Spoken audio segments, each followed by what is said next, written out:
तरह भारत जोड़ो अभियान चलाए हैं, लगातार देख रहे हैं। अरे लोगों तो ये तो बीजेपी वाली तो ये तो बैठ के सिर्फ शासन कर रहे हैं, बल्कि वो खुलेआम लोगों को जागरूक कर रहे हैं और वो काम कर रहे हैं। आज जिस तरह जो बीजेपी वाले हर हमेशा राहुल जी को पप्पू जी तो जानते क्या, लोगों को आदत पड़ जाता है कि दूसरे में ऐब निकालें। एक कहावत कहते बुरा जो देखन को चलियन, बुरा ना मिलियन कोई, जो दिल से खोजा अपने मुझसे बुरा ना कोई। तो हमको लगा मोदी जी से, प्रधानमंत्री से, माननीय नरेंद्र मोदी से तो बुरा कोई होगा ही नहीं, क्योंकि उनके में जो अंदर है, जिस समय उन्होंने 14 जब चुनाव जीते थे, उनका एक नारा था बेटी बढ़ाओ, बेटी बचाओ, बेटी बचाओ और रोज़गार देंगे। बहुत सारा आपने सुने भी होंगे, और बच्चों को भी सपना दिखाएं। और एक तरफ कहते हैं बच्चों पकौड़ी बेचो, ठीक है। आज क्या उनके बच्चे पकौड़ी बेच सकते हैं? चाहे अकबर जी जो भी थे। सवाल यह और तो वो गलत कर रहे हैं। हर माँ की एक अरमान होती है, उन्होंने अपने पेट काट के अपने बच्चों को पढ़ाते हैं कि मेरा बेटा भी एक अफसर बने, लेकिन ये ऐसा नहीं होने दे रहे हैं, क्योंकि लोगों को गुमराह कर रहे हैं, लोगों को गुमराह कर रहे हैं। और ये जब ढेर ज़्यादा दिन नहीं चलता है, क्योंकि पाप का घड़ा जब भरता है तो फूट जाता है, और ये तो भरा पाप का घड़ा फूटेगा ही। क्योंकि आग अगर 24 में हमारे राहुल गांधी जो आएंगे तो फिर देखिएगा, क्योंकि एक यंग भी है, और जो आप यंग शासन चला पाएंगे वो क्या चलाएंगे मोदी जी, वो तो वक्त बता देगा कि कैसे प्रधान। मोदी जी तो कह रहे लाल किले से कि तीसरे टर्म में फिर से लौट के आ रहे हैं, तीसरी अर्थव्यवस्था बना देंगे।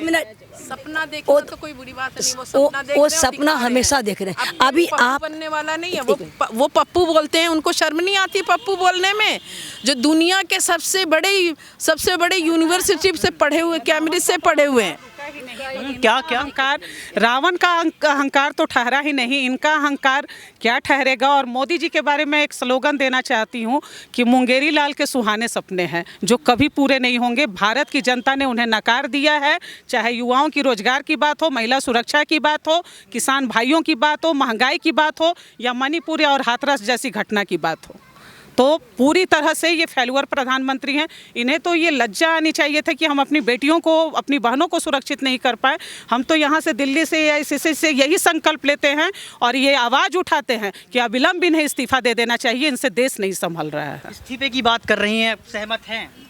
जी बिल्कुल सहमत है, क्योंकि हम नहीं चाहते हैं कि वो एकदम अनपढ़ प्रधानमंत्री बने और सभी का अनपढ़ का सपना ये करे। अनपढ़ करें, लेकिन अमित शाह डिग्री दिखा रहे हैं उनकी। अरे एक मिनट, जो दुनिया के सबसे महंगे कैम्ब्रिज स्कूल से पढ़े हुए इंसान को पप्पू बोल सकता है, उसे शर्म नहीं आती है? एक मिनट भैया, वो कहते हैं कि मैं डिग्री, उनके बाद डिग्री, ठीक है। और वो तो हमेशा उनका आपने सुना भी होगा, अरे मैं तो ऐसा प्रधान झोला लेके चल पड़ूँ, ठीक है, मैं तो चाय बेचने वाला हूँ। तो बहुत सा माँ गरीब उनका बच्चा बेचते हैं, उन्होंने प्रधानमंत्री बन ही नहीं पाते, एक अच्छा माने इंजीनियर डॉक्टर नहीं बन पाते। और ये एक चाय बेचने वाले एक प्रधानमंत्री लाखों को सूट बूट पहनते हैं। अरे भाई, अगर वह पैसा बच जाए ना, कितने बेटी का कल्याण हो जाएगा। कल्याण की बात कही, थोड़ा सा मैम से ये सवाल लेने का प्रयास करेंगे कि अभी बात कही गई कि अनपढ़ प्रधानमंत्री हैं, इसमें कितनी सच्चाई? क्योंकि अमित शाह लगातार मीडिया के सामने डिग्री दिखा रहे थे। देखिए, मैं आपको बता दूं कि भाजपा के अगर गिरेबान में झांके तो बहुत सारी ऐसी फर्जियां हैं। स्मृति ईरानी भी अपनी डिग्री दिखाती हैं। गोड्डा में हमारे एक सांसद हैं निशिकांत दुबे, उनके बारे में भी आपने सुना होगा, उनकी भी फर्जी डिग्री निकली।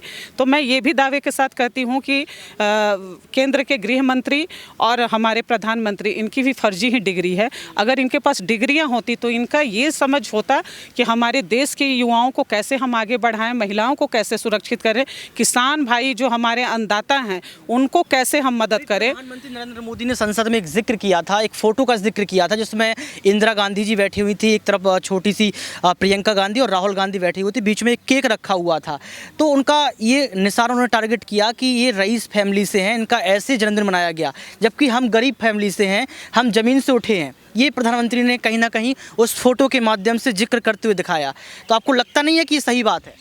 मैं एक चीज़ बताती हूँ, अगर केक की बात वो लोग कर रहे हैं तो ये भी नहीं छिपा है कि अगर वो विदेश दौरा ना करते तो वो पैसा हमारा बचता है, देश के युवाओं के काम आता है। करोड़ों के अरबों के जो सूट बूट वो पहन रहे हैं, वो क्यों पहन रहे हैं? क्या हमारे राहुल गांधी जी एक टी शर्ट पे भारत जोड़ो के लिए नहीं निकले? क्या कन्याकुमारी से लेकर कश्मीर तक का उन्होंने सफ़र नहीं किया पैदल?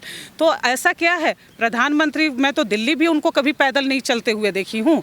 तो उनका रईसी उनका है कि हमारा रईसी आप है। क्या कुछ कहेंगे इस विषय में? एक मिनट, जहाँ तक आप केक की बात कहें तो क्या है कि ऐसा मोहर लगा है कि ये सिर्फ अमीरी आदमी क्या करते हैं। हर की अरमान होती है हमारे बच्चे को छोटे से के मंदिर में दर्शन करने जाते हैं, वीआईपी लोग जाते हैं, ठीक है, बड़े बड़े प्रसाद चलाते हैं, और जिसकी श्रद्धा होता है ना वो पान के जंची से पूजा करते हैं। अगर हमारे मैंने जिन्होंने कमेंट किया गया है कि केक काट रहे, तो क्या एक अगर बच्चों को जिद और केक कटाई गया तो कौन सा बढ़ाते? ये तो लोग हर लोग काट लेते हैं। इस पर जो मैंने बलगला रहे पब्लिक को, ये बेबुनियाद, क्योंकि उनके पास शब्द ही नहीं बोलने का। अगर संसद में कोई शब्द होता ना तो बेरोजगार, शादी कैसे हो, लड़की बनी, बहुत तरह की बातें हैं, वैसा नहीं कर करके नहीं। आप क्या कुछ कहेंगे इस मसले पे? देखिए, मसले में बोलने की तो आप थक जाइएगा, इतना है उनमें खामियां हैं, क्योंकि वो एकदम फेलुअर प्रधानमंत्री हैं। किस पर बोलिएगा, ना शिक्षा है उनको, लोग शिक्षा ना रोजगार दिए, लोगों को रोजगार भी नहीं दिए उन्होंने। महिला का सम्मान की बात थी, उन्होंने उनकी कोई भी मंत्री उठा लीजिए इतिहास कि उन लोग सब कोई महिला का सम्मान नहीं किए। निशिकांत दुबे जो हमारे यहाँ के हैं वो खुद अपने मेरी बहन से शादी किए हुए हैं और उनकी डिग्री भी फर्जी है। स्मृति ईरानी की भी डिग्री फर्जी है। और फिर भी हमारे नेता हैं, जननायक हैं, जिनके सब सारी भारतवासी जाते, दुनिया जानते हैं कि इनके नाना रईस है, प्रधानमंत्री रहे, ये बलिदान दिए हैं। फिर वो नहीं बोलते हैं कि मैं ये कर सकता हूँ, मैंने गरीब हूँ। और वो तो ये प्रधानमंत्री ये क्या बोलते हैं। बिल्कुल, अभी और लोगों से बात जानने का प्रयास करेंगे, और भी यहाँ थोड़ी सी महिलाएं बैठी हैं, इनसे भी जानने का प्रयास करेंगे कि कैसे देखती है, आपको लगता है कि राहुल गांधी प्रधानमंत्री के रूप में दिखेंगे आपको? हाँ बिल्कुल दिखेंगे। 2024 में राहुल गांधी जी ही आने वाले हैं। जिस तरह से उन्होंने पूरे भारत का दौरा किया है, उससे ये जो बात साबित हो चुका है कि हमारे राहुल गांधी जी ही भारत के नए प्रधानमंत्री बनाएंगे। प्रधानमंत्री आप एकदम बनाएंगे। आपको लगता है कि राहुल जी प्रधानमंत्री के रूप में दिखेंगे? जरूर। कैसे देखती है आप? युवा बालिका के रूप में दिख रही हो, कैसे देखती हैं? आपको लगता नहीं है मुस्कुरा रहे प्रधानमंत्री बनाना है राहुल गांधी जी? बनाना है। कैसे बनाएंगे? वोट करेंगे आप? जरूर वोट करेंगे। भाजपा तो कह रही हम जीत जाएंगे। नहीं, हमारे राहुल गांधी जी जीतेंगे। राहुल गांधी जीतेंगे? जी सर, जरूर। तो यहाँ पर देखिए, ये झारखंड की तमाम महिलाएं यहाँ पर मौजूद थीं, उनसे बात करने का प्रयास किया, एक एक मुद्दे पर बात की, डिग्री के मुद्दे पर बात की, या ये जानने का प्रयास किया कि आखिर इस बार सरकार किसकी, राहुल गांधी प्रधानमंत्री बनेंगे तो क्यों बनेंगे। और इसके साथ साथ देखने का ये भी प्रयास करेंगे कि अब कैसे जो है 24 के पहले जो इंडिया गठबंधन है वो अपना जादू दिखा पाएगा। आज के इस खास रिपोर्ट में बस इतना ही। देखते रहिए नेक्स्ट 9 न्यूज़। कैमरा में सुमित के साथ ऋतिक सविता, AICC।